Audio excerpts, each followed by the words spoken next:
Hey, welcome back to How to Barbecue Right. I'm Malcolm Reed. Today I'm going to show y'all how I smoke a big giant tomahawk steak. Now I've reverse seared them, I've seared them and then moved them over and finished them basting on the cool side, but I've never completely smoked one. So today I'm firing up my gateway drum, throwing some hickory on it. We're going to season this steak up and then we're going to get it in that smoke and take it up to a medium rare. Now I don't know what it's going to be like, but I bet it's going to be good. Let's get to cooking.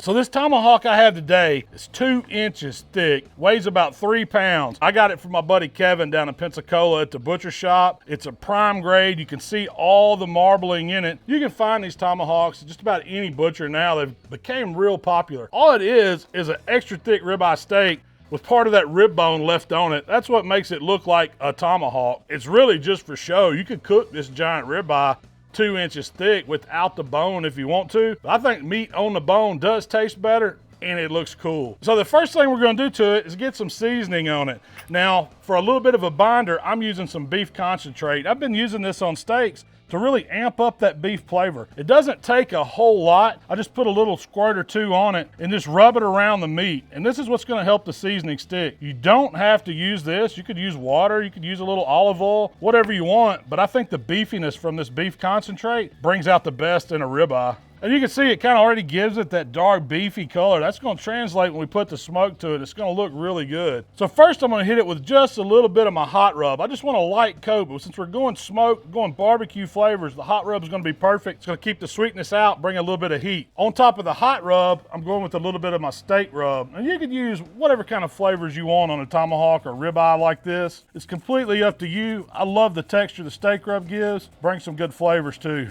Don't forget the sides.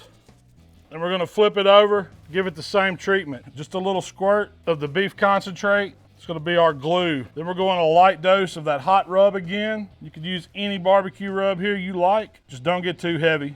We're not seasoning a pork butt or a big old brisket. Followed by a little bit of the steak rub for that texture.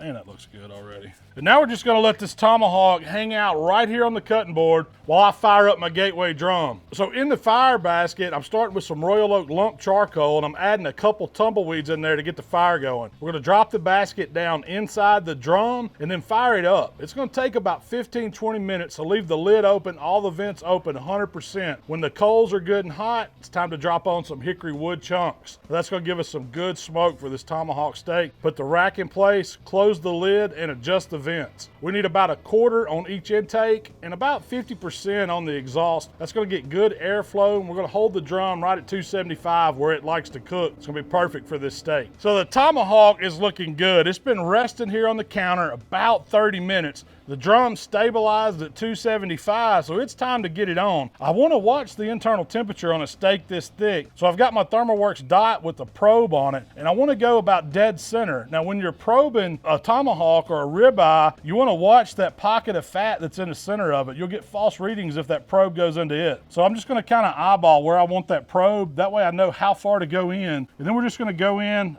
evenly. About center mass right there. That was as far as I wanted. So my probe should be about right here. It's gonna let us watch this temperature the whole time it's on the grill. Right now, it's about 56 degrees internal. We're fixing to make that go up by putting in some smoke. So we got some good hickory smoke rolling out of the drum. I'm just gonna take this steak and put it right on the grate.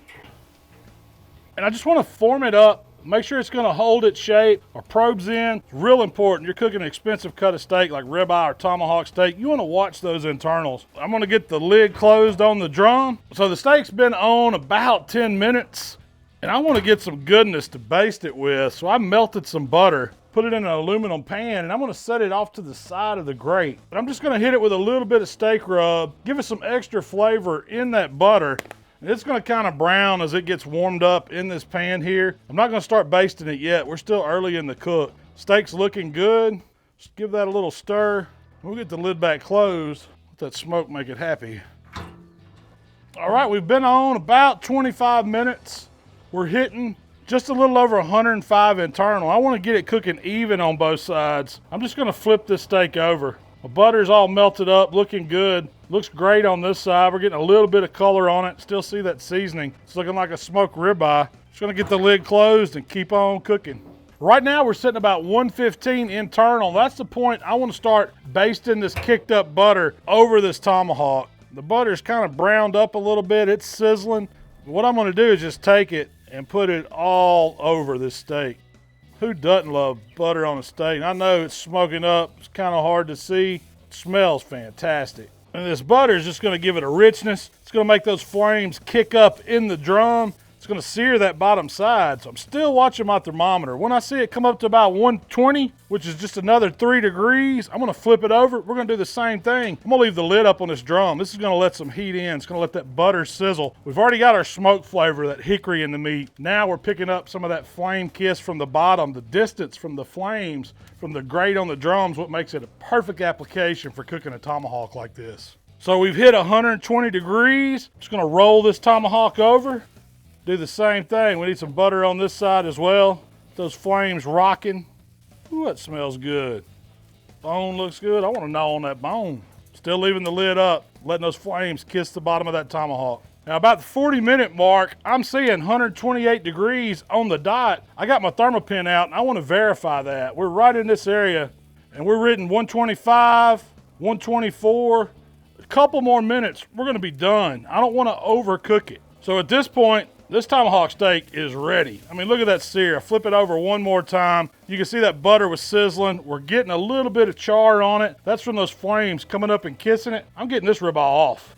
That is a beautiful steak. Time to get it to the cutting board. You can see our internals 126 in the center of it. I want to let it rest because if we cut into it right now, we lose all that juice. So I've let this tomahawk hang out here for almost 20 minutes now. After 10 minutes, it climbed up to about 130 degrees. That was exactly what I thought it was going to do. Now it's fell back down to 124. It means it's fully rested. I can go ahead and cut it. So the first thing I'm going to do is just follow this bone around and take this steak right off of it. Now, you don't have to get rid of that bone. You can save that. Some good gnawing material right there. I'm just gonna put it off to the side here. And I wanna slice this steak up so we can see exactly what it looks like on the inside after we've smoked it. Hickory wood, little hot rub, a little bit of steak rub, some of that good melted butter that we kicked up with a little of the steak rub. I know it's gonna be delicious. I'm even cutting up this tail fat, because that's some of the most delicious part. I mean, you don't think I'm gonna eat that right there? Oh man. It's delicious. Smoky, get all that goodness of the ribeye, that was just in the fat. Let's see what it looks like off in the middle here. I'm gonna grab me a piece out right here. That piece right there, medium rare. That's what I love about smoking. From top to bottom, you get an even cook on it. I love it. So if you want to do something phenomenal, smoke one of these tomahawks. I mean, it's an expensive cut of steak, yeah. You can put some smoke on it, delicious flavors on the outside, and really turn it into something exquisite, something that's different from a straight up grilled steak. This is the way to cook a tomahawk. Hey, I love it. I'm gonna be doing some more of these. This piece right here has my name on it. I've been sitting there eyeballing it. I've got to try it. 2-pound tomahawk challenge. I got you, buddy. Thanks for hanging out with us here at HowToBBQRight today. If you like what we're doing, subscribe to the channel. You can find me on Facebook, Instagram, Twitter, and Shell and I do a podcast every week where we'll talk about this tomahawk recipe, all the other delicious stuff we're cooking. Y'all give that a listen too. We'll see y'all next time. I'm fixing to get down on the bone. Show you like gnawing on that bone. That's how a man eats a tomahawk right there, Jack. Don't even need a knife, just some teethies.